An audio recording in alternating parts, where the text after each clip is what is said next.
like to get intellectual here at the Basement Comedy Show, which is why the next person coming to the stage, rather than a comic, is just more of a presenter. I believe he is rehearsing for a TED Talk, so please welcome to the stage, Alex DeJulio.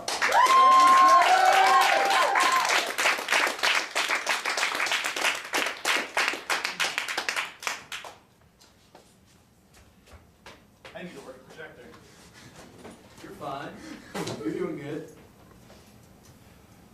Good evening.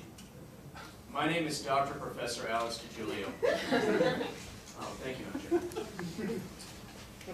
A little bit about myself before we get started. I got my doctorate degree at the Michigan Institute for Angry Internet Yelling, where I now currently hold a senior staff position. Tonight I'm going to be talking about cultural appropriation in the media. Let's get into it. Cultural appropriation, what is it? In order to prepare for this presentation, I did thorough research in order to provide the best possible explanation I can of this cultural phenomenon.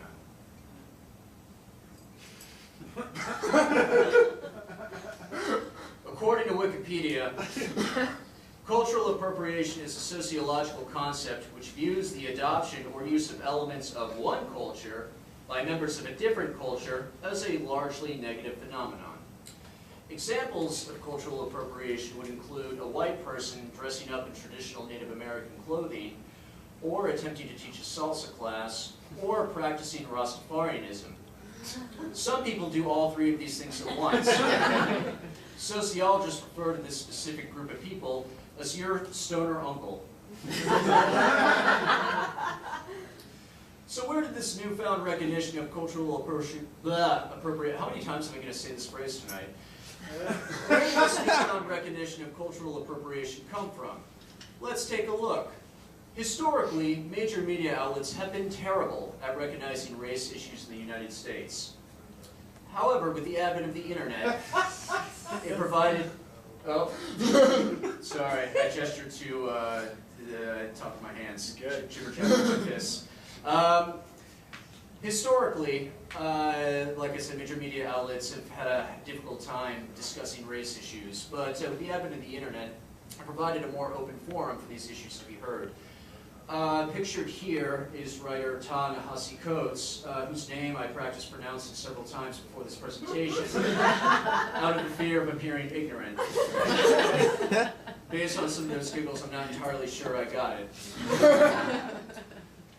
Writers like Coates, as well as other journalists of colors, began to use the internet. Thank you. Began to publish articles, stories, essays, just discussing mainstream America and its role in either marginalizing or altogether oppressing racial groups. And as a result, this was picked up a little bit more by more major outlets, and the general public began embracing these concepts as well, notably cultural appropriation. Then a really weird thing happened. It seems as though many of these stories were so salient and so interesting that many white journalists decided to co-opt the subject matter and put their own spin on it by making it extremely trivial. This is a BuzzFeed article which appears to be sandwiched in between a list of facts about Leonardo DiCaprio and an image of several large nude women fondling each other. Now, I don't want to shit on this article or its author too much, but that being said, there are many people who feel as though this article and the thousands of others like it simply diminish, or rather make pale, many of the... Thank you, Jason Custer. The original source material. Now, this has led us to a very bizarre and ironic place where criticism of cultural appropriation in the media has been culturally appropriated by the media, and in turn is the ultimate form of cultural appropriation in the media. I had a lot of difficulty finding an image to illustrate this. The only thing I could find was this picture.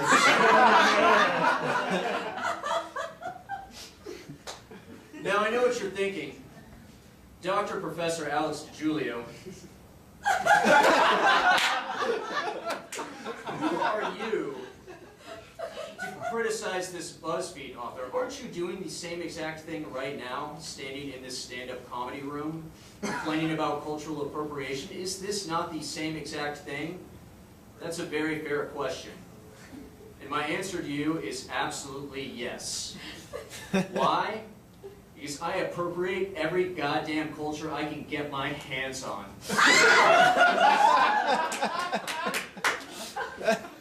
sorry, I just don't feel like a real man unless I'm wearing a dashiki, piloting a rickshaw, and praying to Xerxes all simultaneously.